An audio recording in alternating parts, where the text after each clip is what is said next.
10th के बच्चों, आज हम लोग कृतिका का दूसरा पाठ पढ़ने जा रहे हैं, जॉर्ज पंचम की नाक। इसको लिखा है कमलेश्वर ने। आइए अब पढ़ते हैं। यह बात उस समय की है जब इंग्लैंड की रानी एलिजाबेथ द्वितीय मैं अपने पति के हिंदुस्तान पधारने वाली थी। यानी अब यह बात उस समय की है जब इंग्लैंड की रानी एलिजाबेथ द्वितीय मैं अपने पति के साथ हिंदुस्तान आने वाली थी। अखबारों में उनकी चर्चा हो रही थी। रोज लंदन के अखबारों से खबर आ रही थी कि शाही दौरे के लिए कैसी कैसी तैयारियां हो रही हैं। रानी एलिजाबेथ का दर्जी परेशान था कि हिंदुस्तान, पाकिस्तान और नेपाल के दौरे पर रानी कब क्या पहनेगी।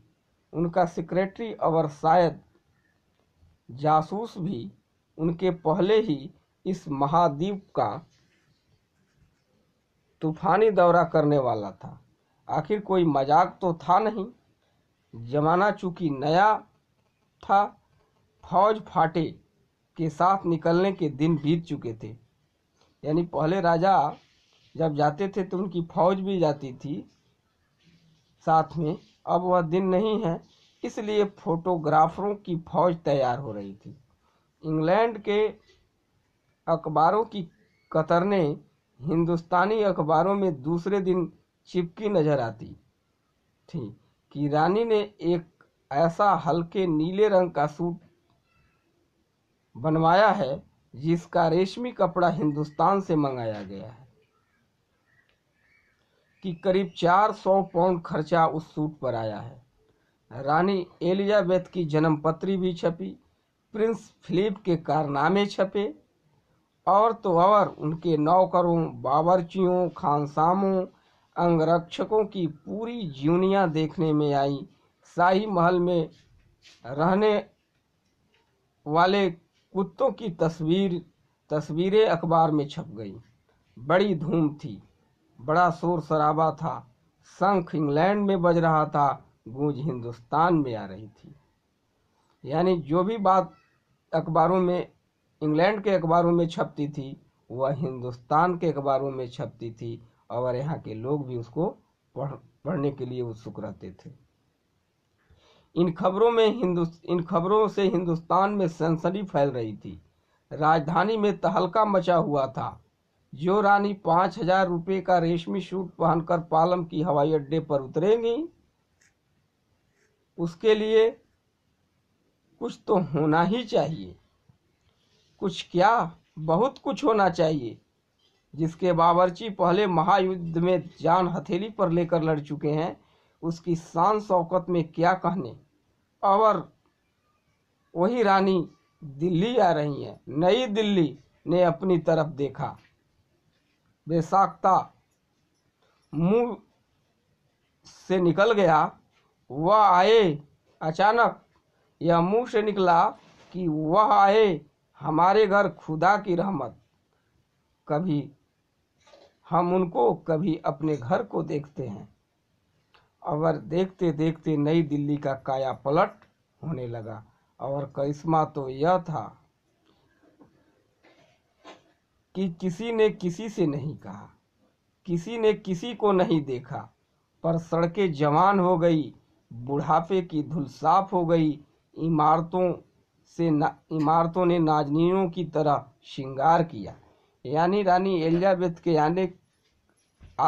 आने से पहले ही दिल्ली को पूरी तरह सजा दिया गया। सड़कों की सफाई हो गई, धूल हटा दिए गए, इमारतों को सजा दिया गया। लेकिन एक बड़ी मुश्किल पेश थी। इसके बावजूद भी राजधानी में एक बड़ी मुश्किल थी।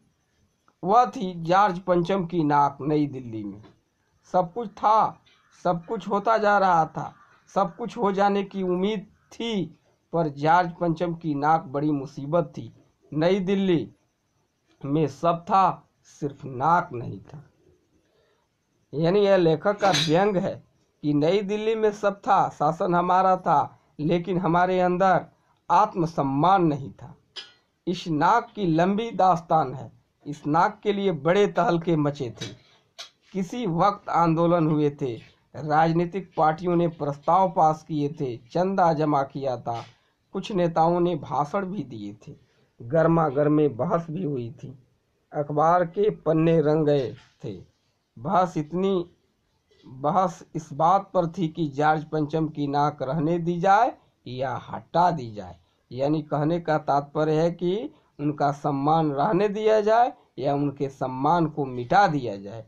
और जैसा कि हर राजनीतिक आंदोलन में होता है, कुछ पक्ष में थे, कुछ विपक्ष में, और ज़्यादातर लोग खामोश थे। खामोश रहने वालों की ताकत दोनों तरफ होती है, पक्ष के तरफ भी होती है और विपक्ष के तरफ भी होती है। यह आंदोलन चल रहा था। जॉर्ज पंचम की नाक के लिए हथियारबंद पहरेदार तैनात कर दिए गए थे। क्या मजाल कि कोई उनकी नाक तक पहुंच जाए। हिंदुस्तान में जगह जगह ऐसी नाकें खड़ी थीं और जिन तक लोगों के हाथ पहुंच गए उन्हें शानो शौकत के साथ उतार कर अजायब घरों में पहुंचा दिया गया। कहीं कहीं तो शाही लाटों यानी जो बुत हैं, जो मूर्तियां हैं, उनकी नाकों के लिए गुरिल्ला युद्ध होता रहा।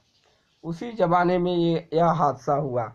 इंडिया गेट के सामने वाली जॉर्ज पंचम की लाट की नाक एकाएक गायब हो गई। हथियारबंद पहरेदार अपनी जगह पर तैनात रहे, गश्त लगती रही और लाट की नाक चली गई। यानी जॉर्ज पंचम की जो वह मूर्ति थी उसकी नाक कहीं चली गई, टूट गई, तोड़ दिया गया। रानी आए और नाक न हो, एकाएक परेशानी बढ़ी। यानी रानी आए और जॉर्ज पंचम जो उनके पूर्वज हैं उनकी नाक न हो, दिल्ली में एकाएक परेशानी बढ़ी। बड़ी सरगर्मी शुरू हुई। देश के खैरखाओं ने एक मीटिंग बुलाई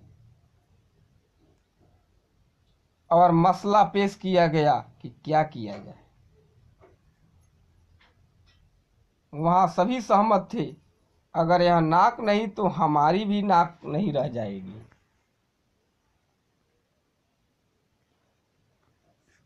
नाक नहीं रह जाएगी। उच्च स्तर पर मशवरे हुए, दिमाग खरोचे गए और यह तय किया गया कि हर हाल में इस नाक का होना बहुत जरूरी है। यह तय होते ही एक मूर्तिकार को हुक्म दिया गया, वह फौरन दिल्ली में हाजिर हो। मूर्तिकार यूं तो कलाकार था पर जरा पैसे से लाचार था। यानी मूर्तिकार जो था कलाकार तो था लेकिन पैसे का लालची था। आते ही उसने हुक्कामों के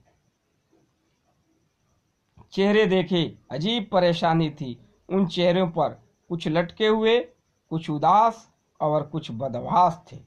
उनकी हालत देखकर लाचार कलाकार के आंखों में आंसू आ गए। तभी एक आवाज सुनाई दी, मूर्तिकार, जॉर्ज पंचम की नाक लगानी है।